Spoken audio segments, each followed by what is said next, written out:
Hi, everyone, and welcome back to the show. I am your host, 𝘍𝙗 𝙀𝙧𝙚.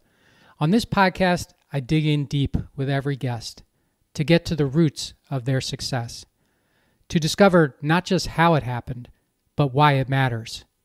My mission is to expose the ideas and clues you need to inspire, activate, and maximize the greatness in you.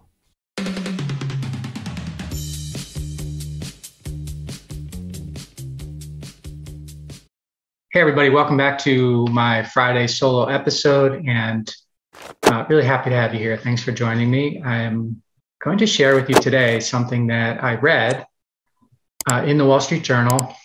It's an opinion column written by Andy Kessler, and I've been following, I guess is the right word, or being acquainted with Andy for many years, probably close to 20 years.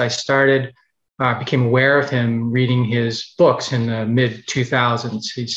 He's written 5 or 6 books, but 3 that come to mind are Running Money, How We Got Here, and Eat People.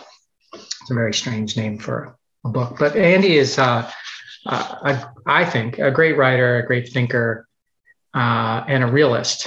And I wanted to share this column, which is titled The Lesson of Carlins Dirty Words, because it goes along with the theme that I have been talking about and writing about, which is this whole thing about this notion of being offended. And I've come out and I've said that I don't get offended. I get my feelings hurt sometimes, and I hear things that I don't like and don't want to hear, would rather have not heard, but I do my very, very best not to get offended, because to me, being offended means that I've allowed someone to come into me and manipulate me in a way that I haven't invited them to do. And it feels to me like I can only be offended if I invite somebody in, and I just choose not to invite anybody in. But I think you'll get a kick out of this column, and I definitely thought it was worth sharing. So this is a quote. Now, everyone is walking around wondering what they can say and censoring themselves, and as a result, lowering the standards of discussion and thought. End quote. Sounds like 2022. But the guy who said this was arrested 50 years ago this week on a charge of disorderly conduct, profanity. We've come a long way, but seem to be looping back. Comedian George Carlin was performing at Summerfest in Milwaukee, which is where I am, on July 21st, 1972. Doing his then current routine, noting the absurdity that, quote, there are more ways to describe dirty words than there are dirty words. Dirty, bad, filthy, foul, vile, vulgar, off-color, blue, naughty, bawdy, saucy, raunchy, street language, gutter talk, locker room talk, barracks language, indecent, in poor taste, suggestive, cursing, cussing, swearing, profanity, obscenity, and all I could think of were, he then listed what will forever be known as the 7 words you can't say on television. I won't repeat them, but I bet many of you can rattle them off from memory. I am one of those people. The Summerfest arrest wasn't his first. For refusing to show his ID, he was thrown in the same paddy wagon as Lenny Bruce in 1962. Maybe that's why Carlin developed a routine to push free speech rights even further. He goes on to talk about an HBO documentary, George Carlin's American Dream, and I'm going to skip over that part. Getting back to the Summerfest event in Milwaukee, the Milwaukee district attorney asked a policeman, was it disorderly? Getting no answer, he turned to an assistant district attorney and asked, you were there. What did the audience do? Well, they gave him a standing ovation. During the trial, the judge apparently hid his face to cover his laughter. Mr. Carlin was acquitted. In 1973, a man complained to the Federal Communications Commission that his 15-year-old son heard Carlin's famous routine on WBAI-FM a non-commercial station in New York.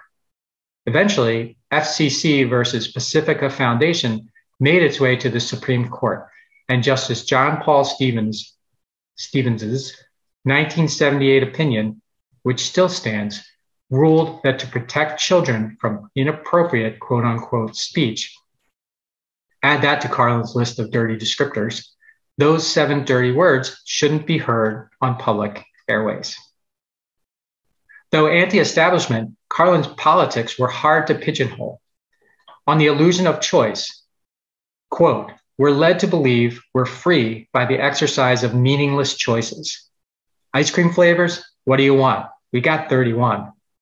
We've got the flavor of the week, we've got the flavor of the month, but political parties, we're down to 2, end quote. He had a disdain for both sides. This 1996 bit has been replayed a lot since the draft of the Supreme Court's Dobbs versus Jackson Women's Health Organization decision was leaked and subsequently ruled upon.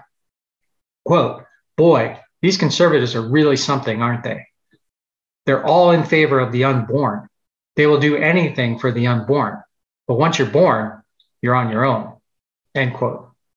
But there's also this from 1992, quote, "I'm tired of these self-righteous environmentalists, these white bourgeois liberals who think the only thing wrong with this country is that there aren't enough bicycle paths. People trying to make the world safe for their Volvos," unquote. After the Pacifica decision, Carlin told the Los Angeles Times, "Thought and discussion depend on language, and when you decrease its base, then you decrease the base for rational discussion and thought. And that's what they want to do," end quote. In 1970s vernacular, they meant the man, the establishment.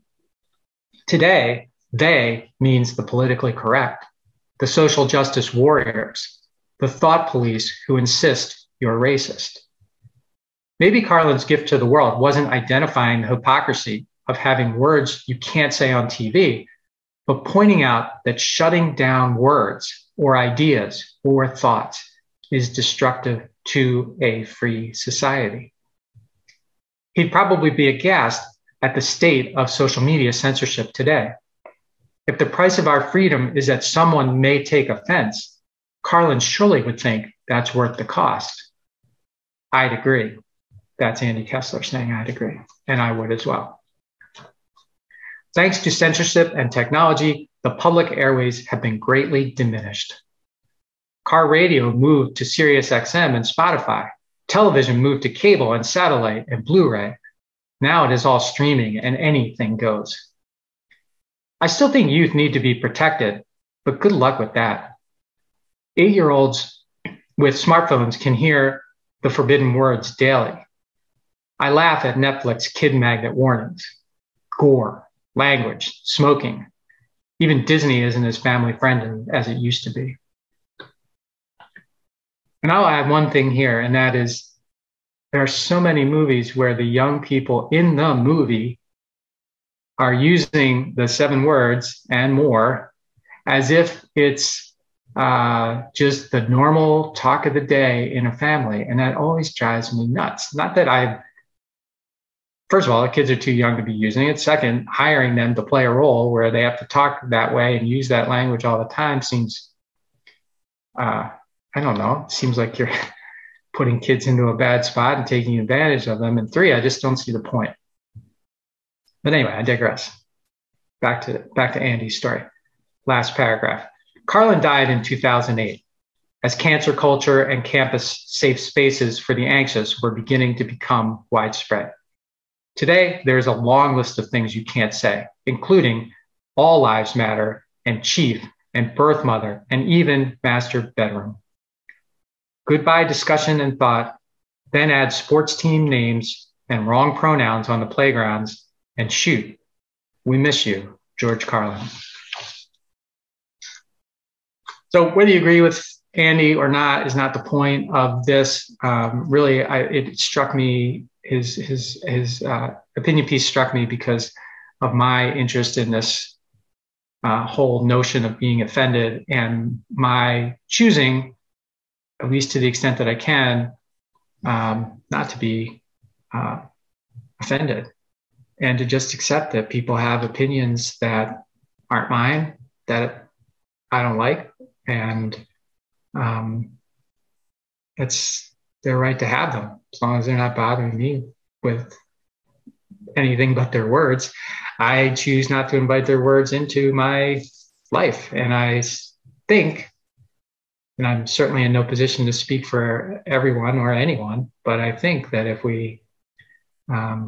you or we adopted that approach, it would be much tougher to get upset about things over which, one, we have no control, two, we have nothing, there's nothing we can do about, and three, probably don't make a difference in our lives. And I don't like creating problems where there is no problem. So thanks for listening. I hope you got some value out of this episode. And until next time, maximize your greatness.